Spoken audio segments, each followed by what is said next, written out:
বাংলাদেশের প্রধানমন্ত্রী হিসেবে শপথ গ্রহণের পর তারেক রহমানকে উষ্ণ অভিনন্দন জানিয়েছেন ভারতের প্রধানমন্ত্রী নরেন্দ্র মোদি। সেই সাথে নবনিযুক্ত প্রধানমন্ত্রীকে সপরিবারে ভারত সফরের আনুষ্ঠানিক আমন্ত্রণ জানিয়েছেন।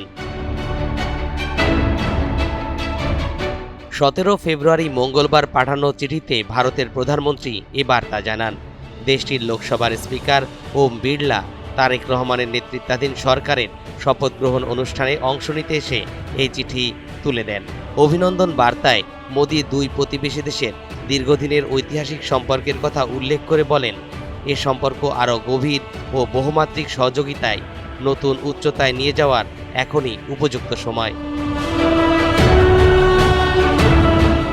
তারেক রহমানকে পাঠানো চিঠিতে নরেন্দ্র মোদি উল্লেখ করেন, এ বিজয় বাংলাদেশের জনগণের আপনার নেতৃত্বের উপর গভীর আস্থা এবং শান্তি, স্থিতিশীলতা ও সমৃদ্ধির পথে দেশ এগিয়ে নেয়ার স্বপ্নের প্রতিফলন।